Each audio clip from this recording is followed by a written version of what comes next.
thriving business.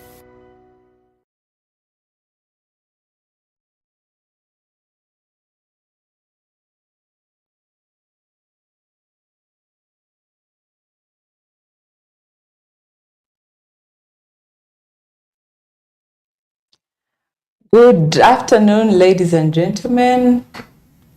Welcome yet again to the Fidelis Leadership Institute. We are live on Smart 24 and on X Spaces every Thursday, 4 p.m. to 5 p.m. and maybe longer, depending on how hot the conversations are or how fat the conversation is. My name is Nanza, hosting lovely guests as you're going to get to meet them, discussing a very pertinent topic. Those who haven't seen the flyers and the information on our socials, today we are going to talk about a conversation that matters, a conversation that needs to be heard. Even though there is a myth around it that it is our women problem, we are hoping that by the end of the show we will demystify hormonal imbalance as a humanity issue, not just a gender-specific issue. And our goal is to empower us to navigate the topic of hormonal imbalance, especially in the workplace where there's very little said about it, yet the side effects of hormonal imbalance seem to permeate the very core of our workplaces and work cultures. And the side effects of trauma, the very side effects of trauma and stigma that arises from hormonal imbalance is the reason why this very tameable monster is thriving amongst us. I do not claim to be an expert, and that is why we called the two guests that are going to be speaking with us for the next while in the studio. So to our listeners and viewers, get comfortable, take a seat, invite a friend, get a drink, and let's have a conversation that matters around hormonal imbalance. So, to start off the show, I would like to introduce our guests in order not to do injustice to their very deep and profound profiles. I would like to just say them by name, and then they will tell us about themselves before we dive into this very important conversation. On my immediate left is Dr. Chiza Blair. Welcome to the show. Thank you so much. I'm called, pitched a bit about the introduction. I go by the name Dr. Chiza Blair. I'm a medical doctor by profession. I'm also an expert in sexual reproductive health and rights. I also work as a founder and executive director of an organization called Usawa Health Initiative Uganda. I also work with another organization called World Vasectomy Day. So I'm very happy to be here to contribute to this immense topic we have on our table today. Thank you so much. Welcome, Dr. Chiza. Dr. Chiza Blair. Chiza Blair. And highlight in your introduction is World Vasectomy. World Vasectomy Day. And that's an organization, not a day in the year that is Not celebrated. No. Welcome. Thank you so Can't much. wait to hear more of what you do in that organization. On my extreme right is Angela. The Angela Nsimbi, who needs no introduction, but she will tell us more about herself, and then we'll dive into the conversation. Good afternoon. This is East African time. So for those who are watching from other parts of the world, good morning or good evening. Okay, I'm Angela Nsimbi, like she said. I'm a mental health activist. I'm very passionate about mental health because I have a lived experience of a bipolar affective disorder. And I'm also an author. I've written a book about my recovery journey. I'm a mother. I love people to remember that. I'm a mother to 5 children, and 2 of them are already adults, 2 are teenagers, but the last will soon be a teenager. And also a co-founder of an organization called My Story Initiative.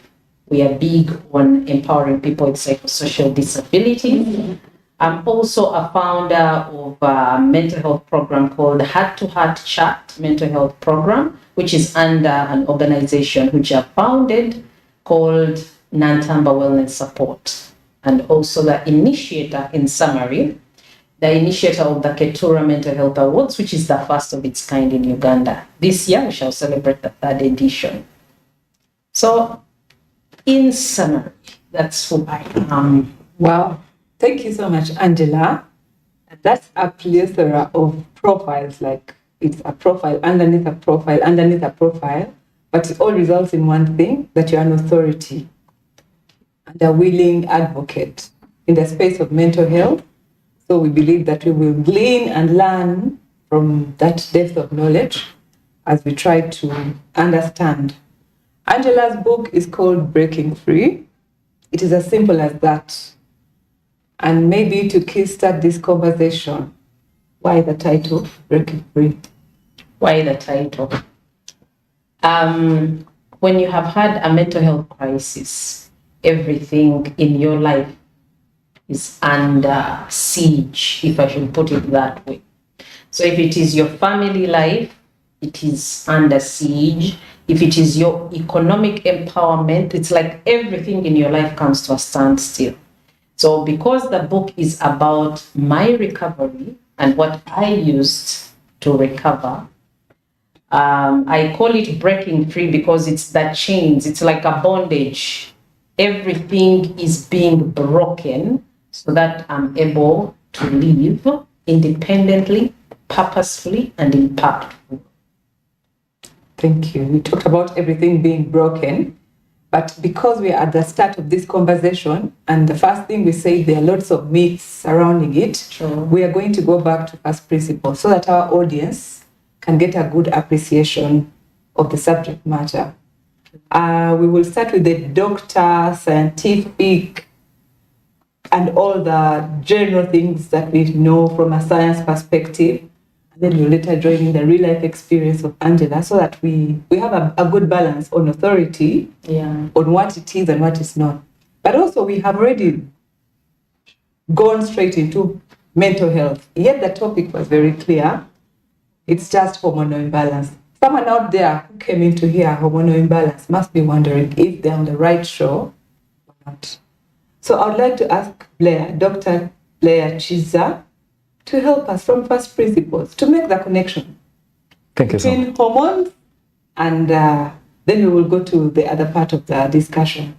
Thank you so much. Well, to kickstart with the conversation, I would like to put it out here. I'm going to try and simplify the medical language to try and fit in the context of a layman, someone who never went to medical school.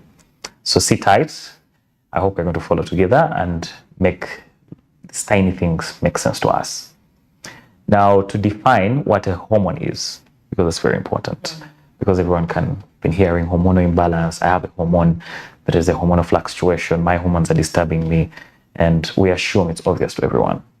So hormones are substances that are released in our bodies to impact change in certain areas of our body. For example, we have a very important hormone that is released by an organ in our body called the pancreas.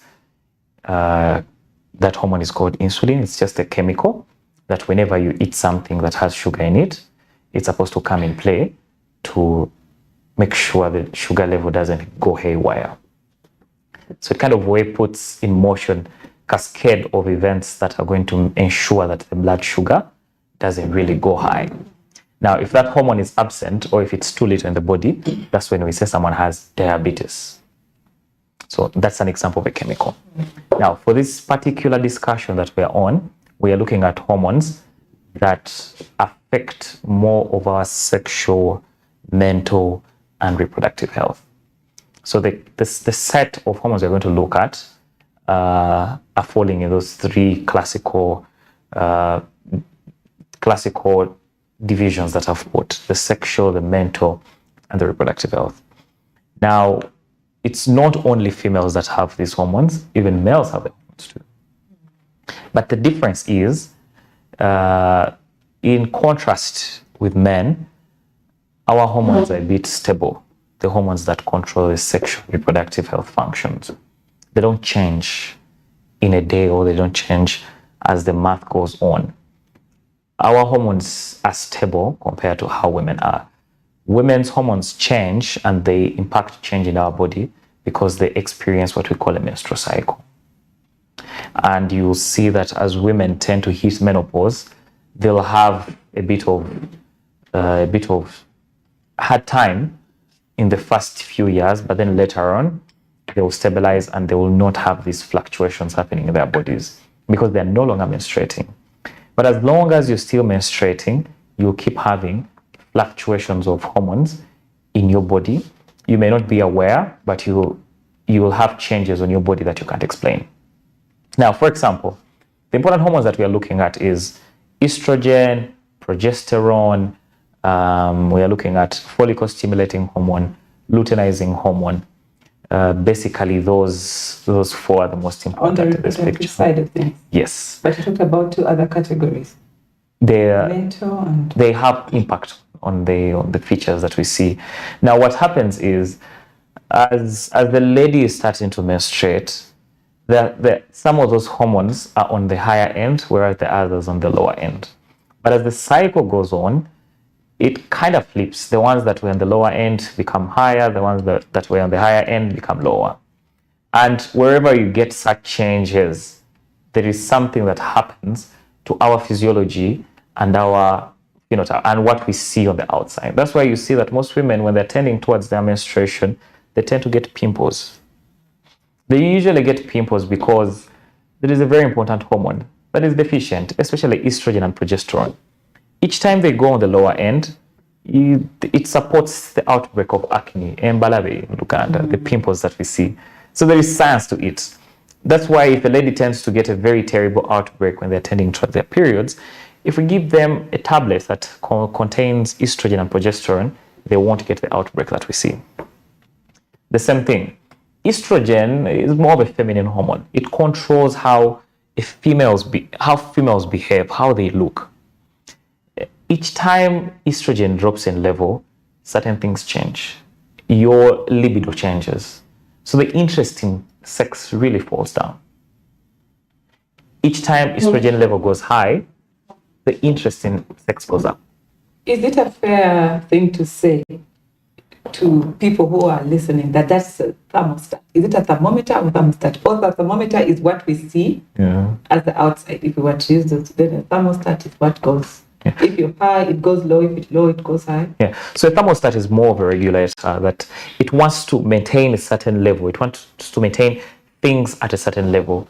If things go high, it has to institute changes to bring it back to level. If things go low, it has to put a cascade of events in motion to ensure that things go back to normal. So it's more of a regulator. When we talk about imbalance, we're talking about that whole process of going out of order. Yeah. Now, if I'm to clear the air, there is a difference between fluctuation and imbalance. Okay. Now, the state that we say that a lady is having hormonal imbalance, it's already a disorder. It means there are certain things that have gone a bit way out of the normal. Like we expect certain changes to occur, but now the changes have gone a bit beyond. Like if we expect this hormone to go lower to this level and then recover over time, because I say they change, then they come back to normal. Under normal circumstances. Now, if we have a hormone going lower and it stays lower, never coming back, it takes way too long to come up, that's when we say there is an imbalance. Not when because they're perpetually out of balance. Yeah. There is a certain fluctuation we expect. That is. There's something normal we expect. Okay. That as a lady, if you're menstruating, we expect this hormone to be either on the lower end or on the lower end. Or if you're ovulating, we expect this hormone to be on the higher end and this one to be on the lower end. So now, if it reaches a time and for you, the changes are a bit persistent, this hormone falls on the lower end and it's maintained for even more than a month. That's an imbalance. That's when we say there is an imbalance. Thank you, Dr. Chiza. And we appreciate that insight. We are talking to Dr. Chiza Blair and Angela on the issue of hormonal imbalance. This is Fat Talks, courtesy of Fidelis Leadership Institute. We come to you every Thursday, live on Smart 24 and on our X Spaces. And we are talking about the conversations that matter in society. And we just want to remind you that beyond these conversations, we do have regular fellowship program that is still running. Our fellowship program is still running. The cohort started about a fortnight ago, but those who are interested in learning not about hormonal imbalance only, but a life that is balanced in all aspects. We've had several people come here and they've talked about issues from finances to personal branding to image building to skills to finding your passion to purpose to understanding your personality type to public speaking skills. We just want to have a holistic approach towards life, and we at Fidelis Leadership Institute do exactly that through our fellowship program. It's still ongoing. Please look at our pages. Excuse me. For those who are interested in coming to learn and share safe space with thought leaders on many topics, especially ethical leadership, among others, please hit our pages and somebody will be ready to talk to you and take you through so that you can join this cohort. It's a 16-week program, but it is broken down to flexible hours, both online and virtual. And I think you should join it. If you have any questions, kindly reach out on our socials. Thank you, Dr. Blair. I'd like to take this time to Angela. He has given us the chemistry and the biology and the lingua.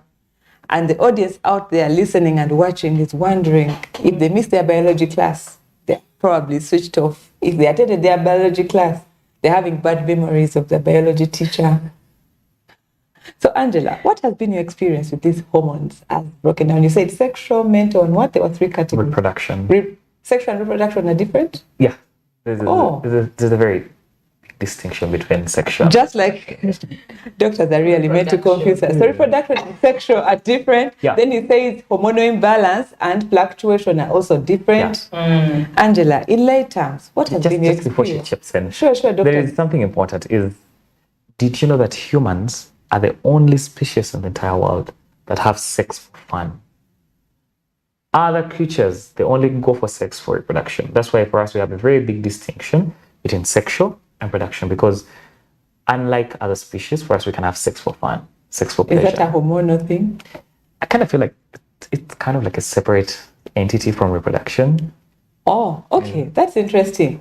Maybe we will make time outside the talk show to hear more about that very interesting statistic. Mm-hmm. So, Angela, what has been your experience with hormones? Wherever you're comfortable, because... Now, okay, my experience. What I can say, because now I also mention one of those which I know, it's the endorphins, because these are the feel-good hormones. They make you feel good, and the way you get them to be released is when you engage in stuff like exercise, things that you love doing. And do people love exercise? Personally, the exercise I enjoy is walking. Okay. Yeah, walking. I will not lie. I tried aerobics when I was younger. No, Zumba I tried a bit, but I'm more comfortable with the walking. Walking is my thing. So when I talk about the endorphins, I'm giving an experience from my point of view. And because I went through a season when I also didn't understand what was happening to me. My season of being low, as in depressed, took a little longer, like more than 2 weeks than normal. So when it took a little longer, I wasn't interested in doing things I loved doing. And that affected my productivity. And I didn't want to socialize. So I isolated. I was more comfortable with my familiar space, which was the four walls of my home.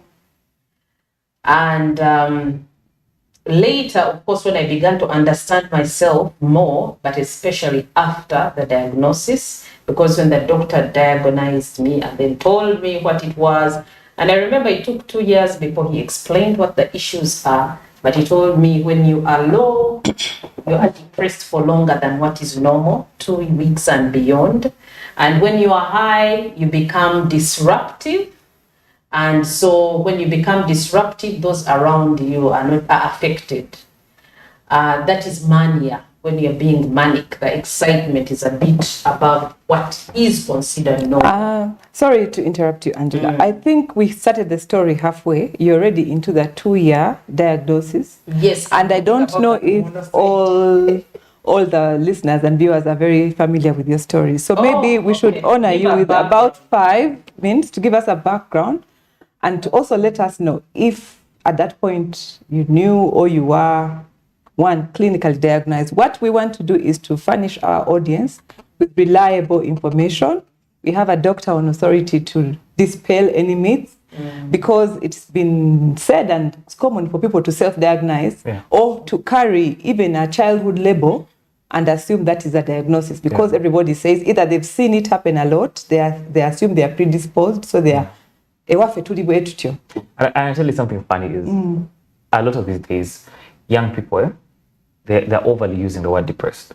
Exactly. That's why we need to use this show to give accurate, certifiable information so that we spread the right information. It's not a small joke to joke around mental health. So Angela, if you would. Maybe to give a brief background. Please give us a background. For those who have never heard my story. It's one of those days I woke up and I was speaking rapidly. Scientifically, that's what they call it.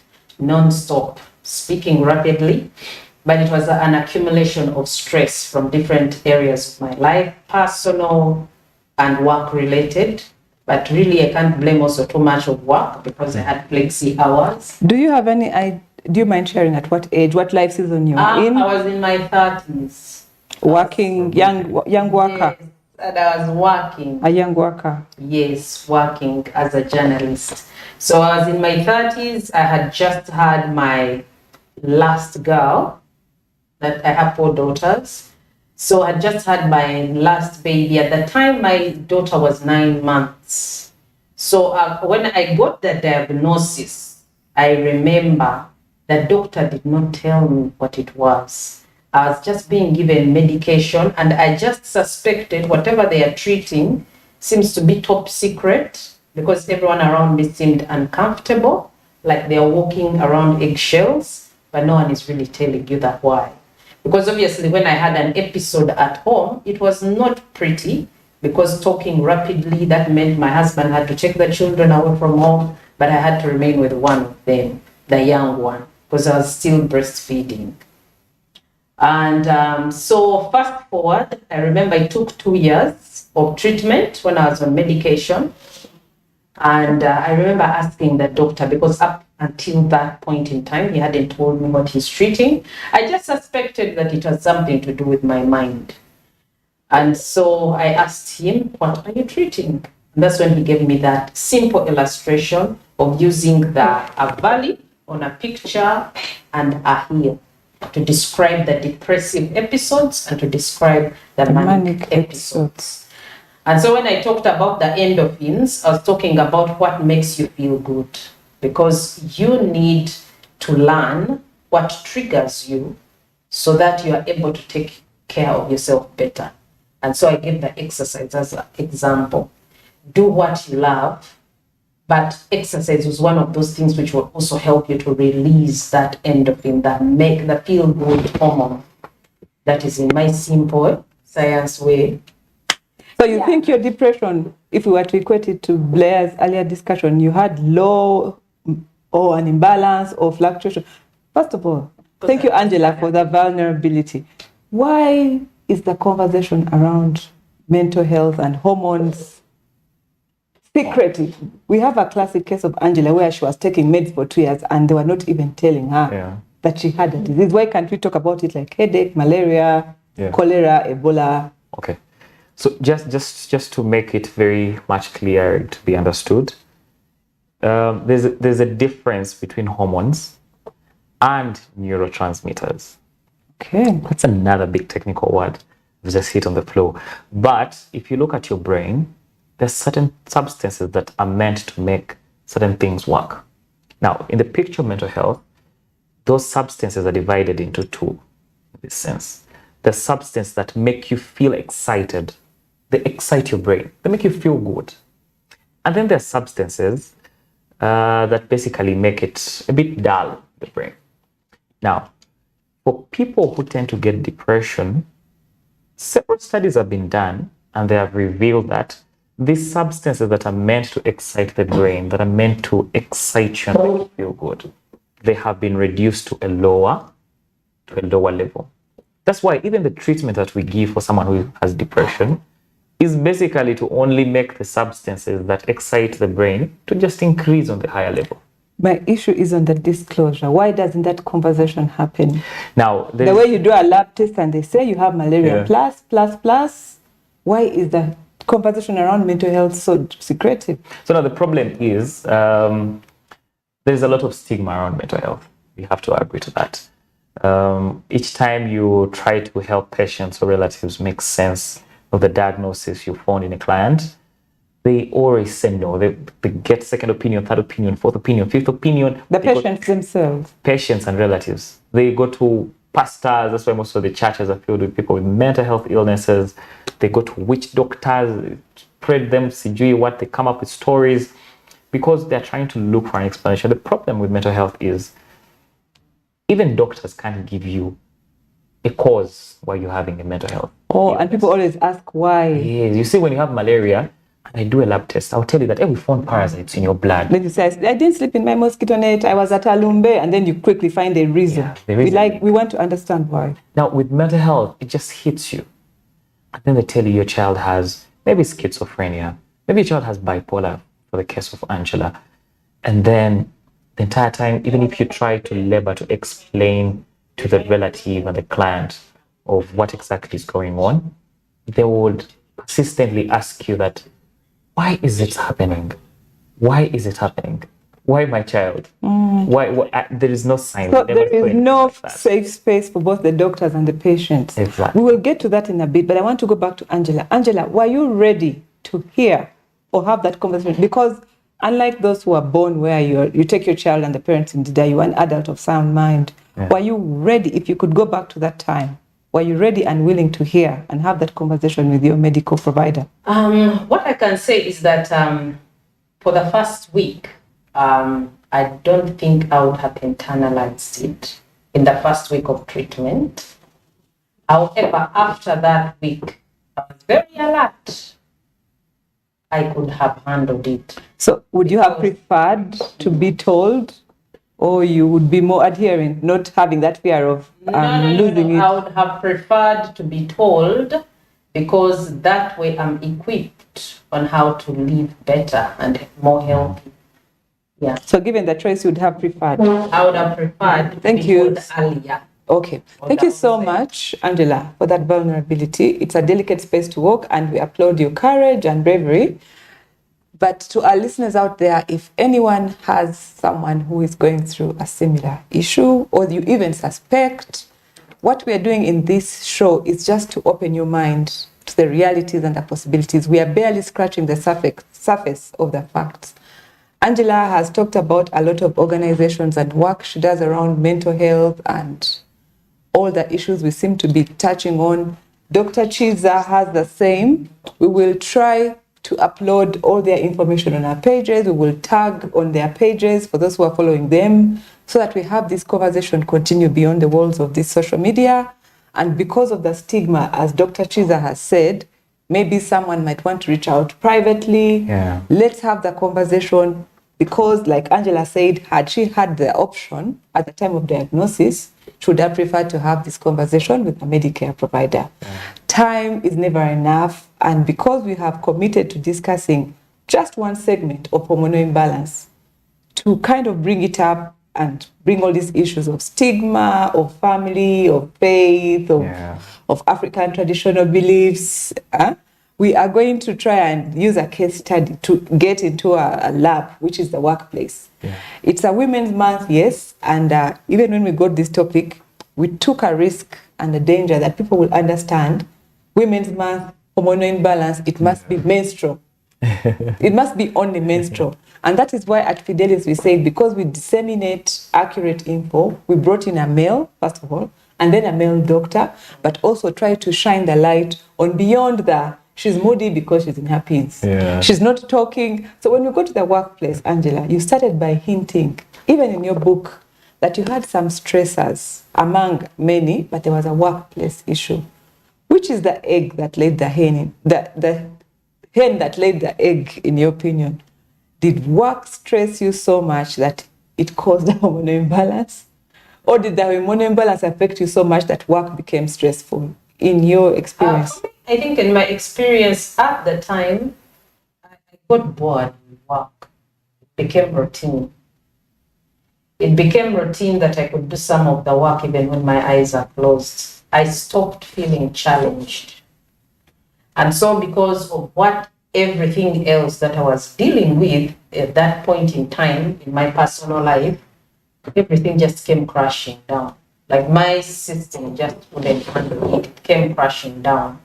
However, what I want to give credit for my workspace is that I was able to work from home at the time. Because when you're a journalist, there's a way your work can be a little flexible, still send the work, but still I was not as engaged as I would have loved to be. Because frankly, at that point in time, I couldn't. Because I remember I actually took 7 months of work. I just couldn't. I needed to reboot. So it wasn't a case of burnout, it was a case of boredom. Yeah, I did feel. So should we fear, Dr. Chiza, help us here, that every time we are bored, because we're in a generation that easily gets bored, should we fear that every time we don't have excitement, because life happens, should we fear that even a small trigger like boredom can cause someone to hit rock bottom mentally? I kind of feel like it's the other way around. One of the symptoms, one of the key symptomatology for depression is anhedonia, loss of interest in most of the things that used to bring pleasure to you, even lack of interest in sex, loss of appetite. People who are depressed barely have appetite for food. People who are depressed barely engage in what used to be exciting to them. They get social withdrawal. They get bored. So those are kind of like signs to tell you there's something brewing, there's something going on. But even boredom maybe per se, maybe a trigger, maybe a precipitating factor for one to get an episode of like depression.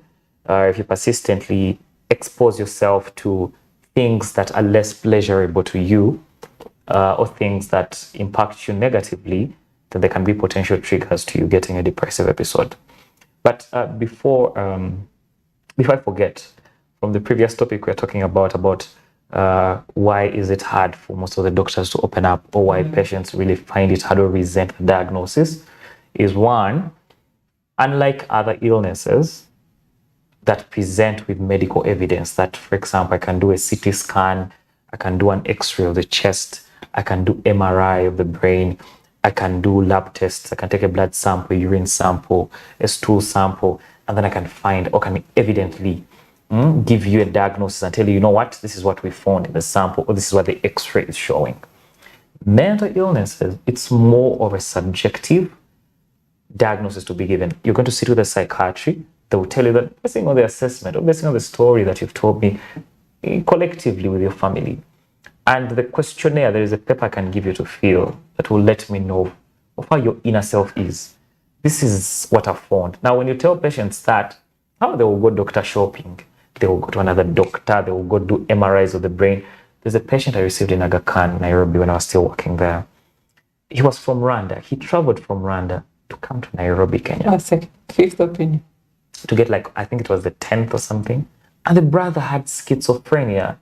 This man, he had progressed to a terrible phase. He was hearing voices, seeing people they could not see. So to them, they're like, no, there's something going on. They did images of the brain. They did chest x-rays. They did what? And when they came to the office, just from looking at them with my psychiatrist I was working with. Just by looking at him, I could tell this man has schizophrenia. As simple as that. But then when you reflect on what they've been told, they're like, we've been told that over 8 times. Doctor, right there is where I want to pose the next question. For the benefit of our listeners and viewers, what are the common misconceptions? Yeah. around hormonal imbalance and mental health that you have encountered in professional circles? So hormonal imbalances, it's the misconceptions, the myth that we need to demystify here and now. Yeah. So most people think they tend to misinterpret the outer features that we see. Okay? For example, if a woman is having mood swings, they will say, hey, that girl is moody. All the time she's moody. So she has a terrible persona. So most of the misconceptions people think are more to do with... You talked about church, faith, Bandogan.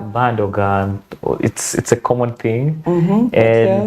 And also people think something to do with substance abuse. Yeah. If a person drinks maybe 1 or 2 beers, maybe smoke maybe once in a while, maybe a passive smoker, or you're a chain smoker. I can't quantify, but maybe someone smokes like every after 2 weeks, or maybe drinks alcohol, maybe 1 bottle, maybe a weekend, or maybe Christmas. Anytime you get an episode of a mental illness, they will say that weed he smokes is the reason. Is there a connection?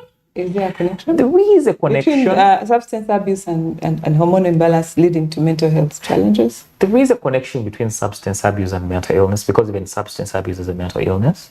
If there is a substance abuse disorder, if you're abusing this substance to the point that you no longer want to work, it has even spoiled your relationship with family, relationship with people, then that substance becomes a problem. We've seen people that drink alcohol to the point that they lose their job, they lose families, and now they're alone. That's when we say there is alcohol use disorder. It is a mental illness. But this occasional 1 or 2 beers, taking a joint, maybe 1 or 6 months. You seem to talk about a joint like it's a sweet, like it's eclairs or some chocolate. It isn't. You're so casual about it. Like it's a biscuit. A joint, 1 joint. I want young people to listen in and follow the conversation. Okay. It's anytime someone You're drawing them in. Yes. Unfortunately, if that young person gets hit by a mental illness, the first thing they will say, njaga janywa. Oba obomwego yatandika. That's stigma. It is a lot of stigma. So that's another myth. Drawing conclusions without basis that everybody has a mental health issue, has abused a substance. Exactly. Each time we see people on the streets, the first thing, there's always that story behind it. They always build in the community. That man was smart. He used to be smart, even invented a bulb. Or he's the one who used to he had to wire hospital things. That guy was so smart in class. But when he started abusing these drugs, and then he's on the streets. No. Most of these children, or most of these people, were just unfortunate. They were hit by schizophrenia. Oh dear. And once you have schizophrenia, usually the journey is just, the prognosis is not okay. The recovery period is really hard. Right there is where we're going to put a full stop, because we want to make an accurate balance between science, which is here to give us facts, and true information, and then someone who has lived and walked and breathed this journey, who we are glad to have as a success story, because in her book, she clearly says, I am not bipolar, and this book is a journey of hope, healing, and restoration. We believe that Angela has been restored and is healed. Angela, I'll just read directly from your book, because the opener in the books, not in the like at the back of the book, you talk about you mastered the art of covering up pain. And my first thought was like, this is a person who had the biggest platform. You are working in a media house, full-blown professional journalist with opportunities to share in whatever manner, secretive, open, therapeutically, to get through your journey. Why did you hide? I think I was not comfortable to share many things at the time. I remember, the person I would share a lot with, that was a big sister of mine who is no longer here, but I would never, as I was, how do I put it? When people meet me, they are not sure who I am. Sometimes I'm like an extrovert, and yet I have an element of being an introvert. I felt if I shared about my struggles, I would be labeled and I would not have friends. And so for me, being a people pleaser was a journey I walked, and it was very tough. And there are so many things that I valued then. You know, when you are younger, there are so many things you're so conscious of. My friends should like me, people around me, my extended family, they should like me. But then I got to a place where I had, actually the breakdown was like, I snapped. I just couldn't take it anymore. The mask fell off. I had to deal with it. You didn't put it off, the mask fell off. It fell off. Doctor, is that a common occurrence? Most people don't choose. They just hit rock bottom and they have no choice? Yeah, it is. Because Let Angela please conditions never send like an alert, we are coming on Monday or Tuesday. They just so when it fell off, of course, I didn't have control because my body, I remember at that time I wasn't even sleeping enough. So I didn't have control, my brain had to rest. And so all this, the rapid speech, I'm talking about things which have hurt me in the past and all that, it all came piling on me, and I was just talking anyway, you know. And what I can say is that most mental illnesses, if you delve deeper, it is all rooted in pain. Oh. Yes, it's all rooted in pain. You are dealing with a lot of things. Some are packages from your childhood and then also into your adulthood.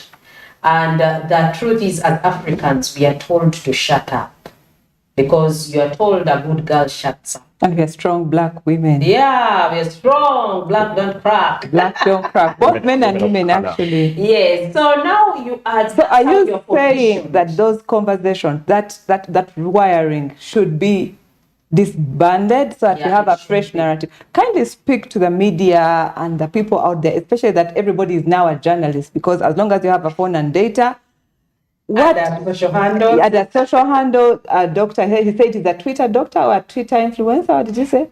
I'm just a doctor using Twitter. No, there's something else he said. Twitter famous. He said he's Twitter famous. So everybody, while you needed to be certified and write so many columns in that space to be recognized, now everybody is social media famous. Please speak to us about effectively communicating about mental health.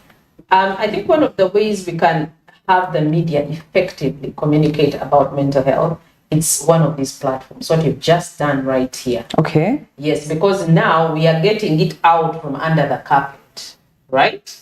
Talk about the issues. But also another issue, the media should stop trivializing.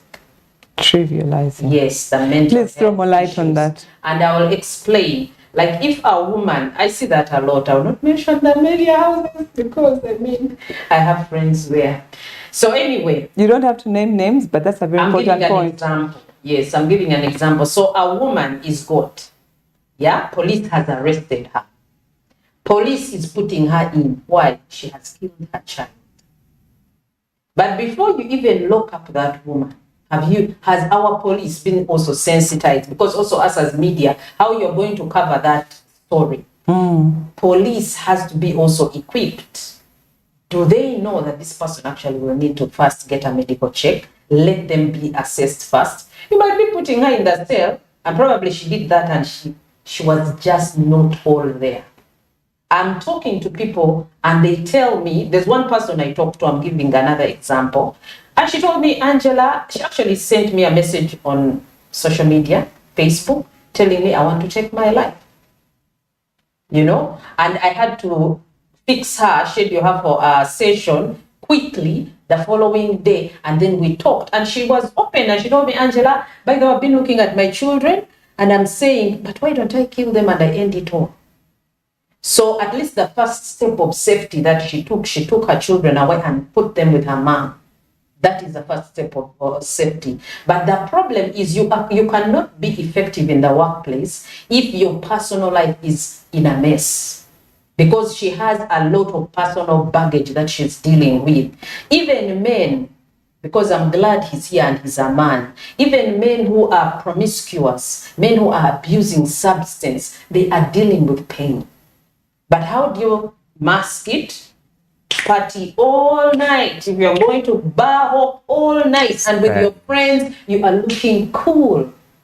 But I'm telling you, if you engage that person one-on-one, they are crashing. Thank you, Angela. We appreciate those real life cases of what is going wrong, but especially my take home is what can be done right. You were in media, you were a victim of trivialized or lack of safe space. We are blessed to have you here as a success story. You found your way around it with the grace of God, and you've given us some pointers.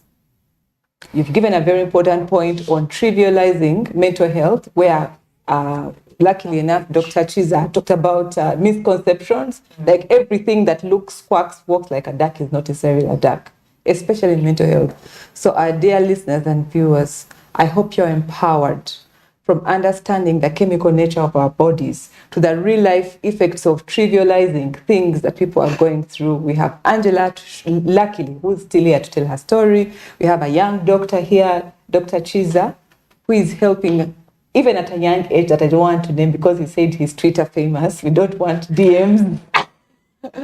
But you mentioned in your intro about an organization that you founded. I don't know what it's about, but if you can tell us what that organization does, in light of this conversation, you seem to say you're creating awareness around sexual health and you're on your way to become a gynecologist soon. So is there a connection between this conversation, important conversation, and the work you've started? Yes. Just to re-echo, my organization is called Usawa Health Initiative Uganda. And basically what we do is, it's more of a collective of young doctors who are very ambitious, and that I can tell. Yeah, doctors who. You said vasectomy a day. World Vasectomy. World Vasectomy Day is another organization. Yeah. I'm sure you're going to get questions about that. Yeah, I already have questions. I put up tweets about vasectomy. Okay. It's a conversation ongoing. But back to Usawa Health Initiative. So we use our platforms and the knowledge that we have to help out young people, to make it easy for them to be understandable. Some of the medical things to become more relatable with and more understandable. General medical health. General medical health. But we have more focus on sexual and reproductive health and rights. So things like HIV, there is a lot that is misunderstood in HIV. There is a lot that is misunderstood in cervical cancer. There is a lot that is misunderstood in infertility. So we use the platforms that we have and the knowledge that we have to create more awareness about this. Now, picturing hormonal imbalance that we have as a topic today, you realize that there is a lot that is misunderstood. There is a huge gap knowledge. And who needs to fill it? It's us, the doctors, because we are trained to do that. But you look at the older generation of doctors is more limited to practice. You can only access them if you pay consultation fee. But now for us, we make it a bit more accessible and easy for you. We'll go do outreaches, we'll set up a Twitter space, we'll use all the available platforms that we have to try and send out as much information as possible. We also use our platforms as tools for advocacy, to try and push for policies that protect and at the same time safeguard women that experience some of the key issues that we have. That's even men, the issue that they experience. Yeah. So it's very much important. For example, if you look at the issue of HPV vaccination, which is a virus that causes cervical cancer in women and then penile cancer in men. But who moves the virus around? It's the two. It's both men and women. So why not vaccinate boys and girls? Why only vaccinate girls?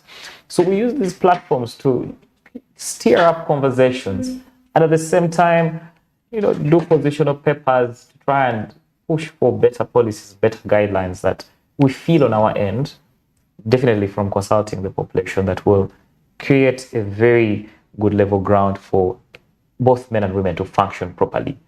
The instance of hormonal imbalance, you look at jobs that are male dominated, especially STEM, science, technology, engineering, mathematics. Most of those key areas are dominated by men.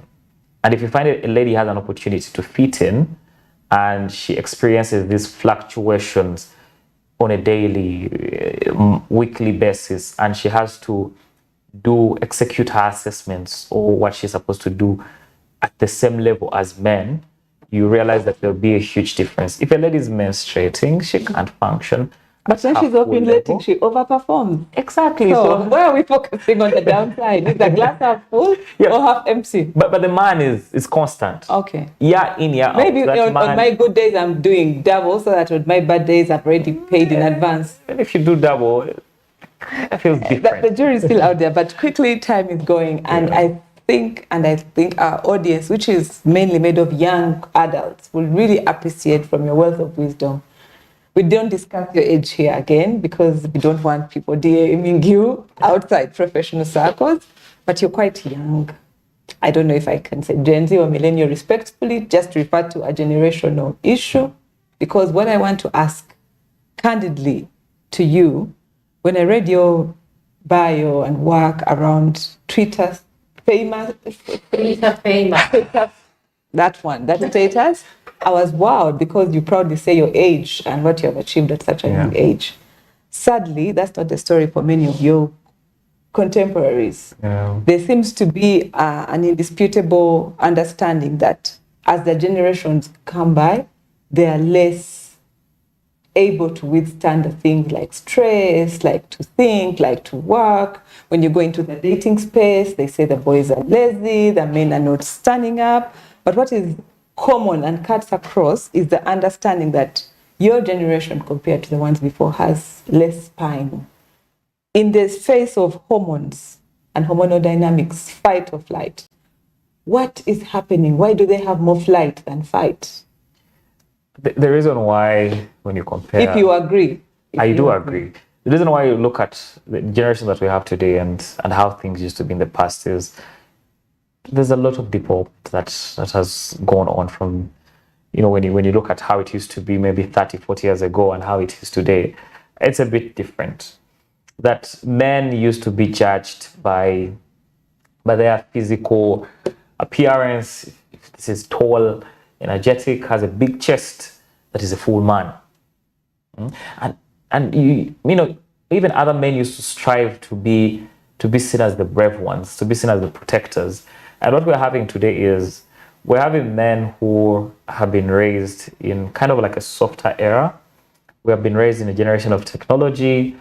Things can be accessed at your disposal. People work from home. They don't have to go to town. And they are creatives. Which can mean anything. The art of doing nothing. Exactly. So you see, each time things come at your comfort, it comes at a cost. That you see so we are paying the price for comfort. Exactly. Every time you live a sedentary lifestyle, a lot of things go wrong in your body. So that's why we see more obesity cases these days than how it used to be back then. Because if you sit home, food finds you at your disposal. You don't even have to move a lot. So such things will just enable a weak stature. You get obese. Even your bones. So what advice then do you have for employers? Because we are discussing the side effects as employers that we see when this young man shows up with a stellar CV like yours from all these stellar institutions. Yeah. But when they are in perpetual flight mode. Now, I kind of feel like we are more smarter than the older generation. Is that okay? If you look at the level of innovations that we have today, if you look at the rate at which we accomplish our assignments and tasks, if you look at the level of knowledge, we have artificial intelligence now at our disposal. It just makes us, iron sharpens iron, as the Bible says, that the more advancement in technology that we get, even us as individuals or as humans, we get sharper.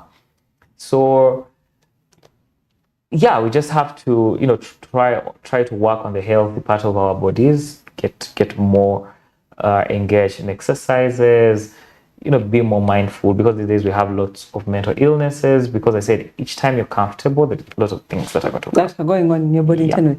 Time is running out fast. I had you on the generational things that are happening.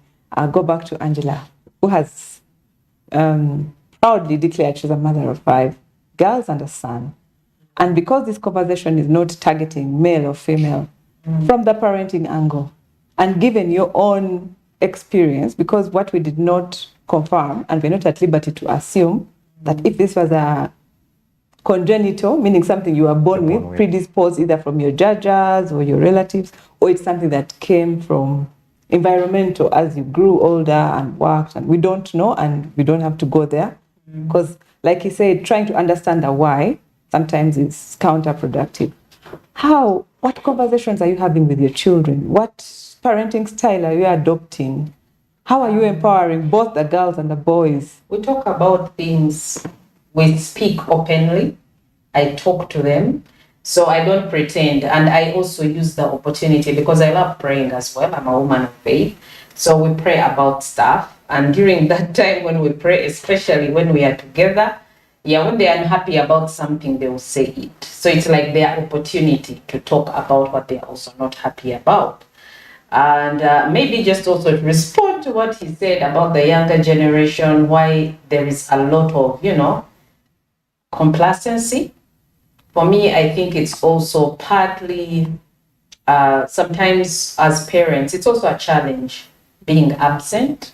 You are parenting, but you're absent.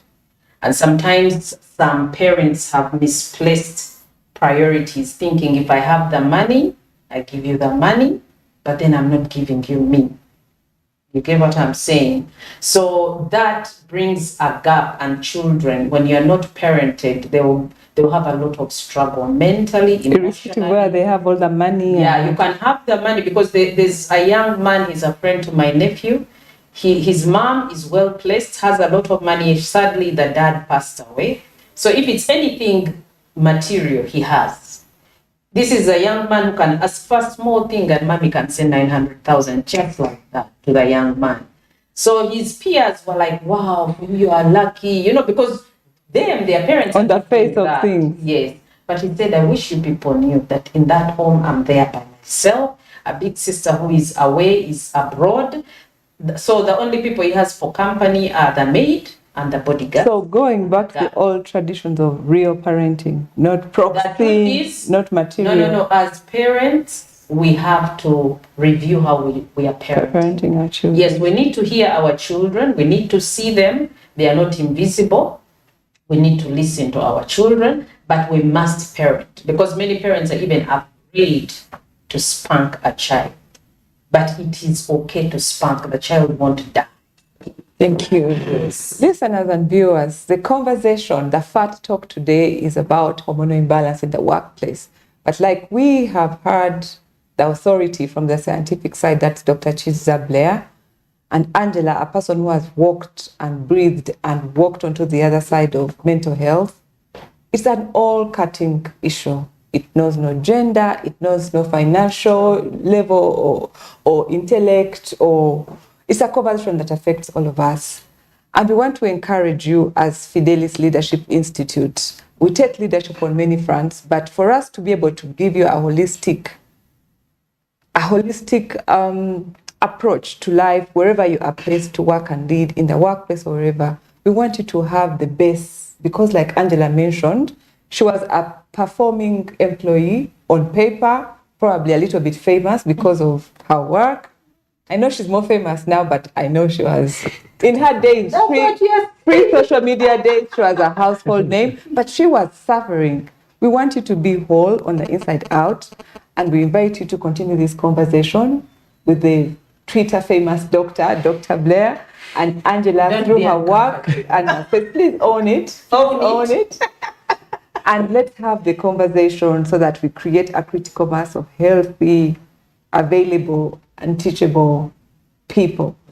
Our hour is fast spent. We'll take a minute to give our parting shots. I wish we had more time, and we'll definitely come back to talk about vasectomy a day. Surely, I'll be happy to talk about it. Yes, you can count on us, because that organization. It's very interesting. Yes, and then Angela, we will come back to you. I hope we can visit and get some testimonials beyond this 1 hour, and share live examples of what a healed person can look like and what the role they can do.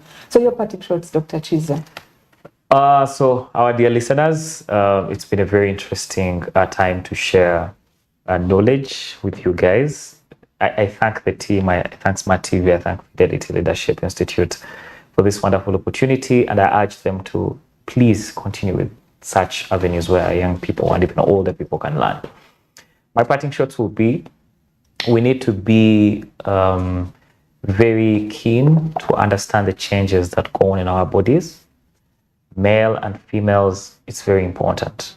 and we also need to adopt a habit of health seeking. In Africa, we've been raised in an era where we only go to hospitals when we are sick. Very sick, actually. Men only go to hospital when they have almost 30% of life left in them, which is a very bad thing. So we need to learn on how to adopt the habit of taking on wellness checks, the habit of opening up when it comes to mental illnesses. Don't let it first hit you rock bottom. If you feel like there is a lot that is not going on right, your appetite is on the lower end, you no longer want to talk to people, you feel like you don't fit in well, please reach out to mental health experts, have a conversation before you cross over to the deeper end. But with those few words, allow me to thank my fellow panelists and wish you a wonderful rest of your day. Thank you, Dr. Chiza. Dr. Blair, Twitter famous. Angela, your parting shot.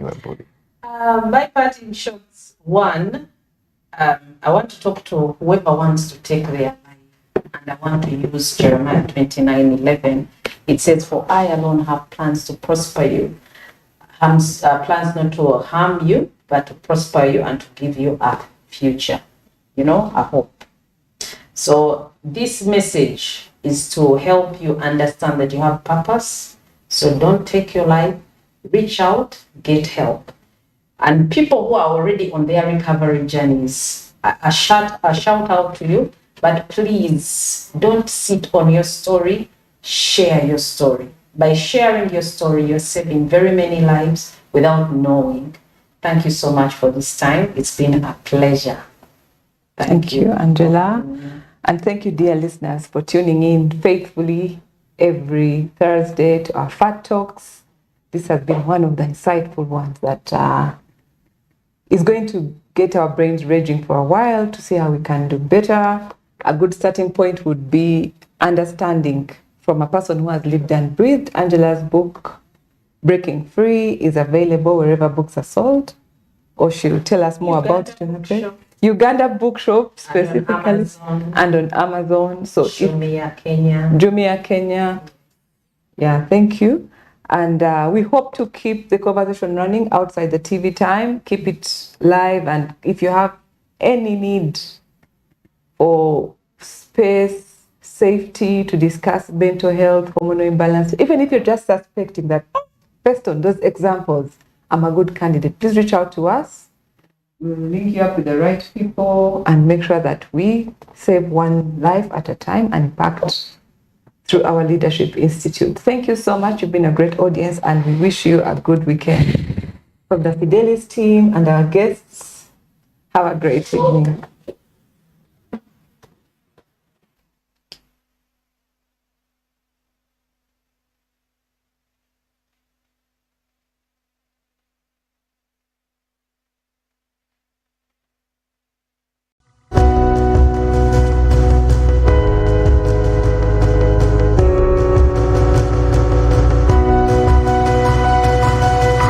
Smart 24, drive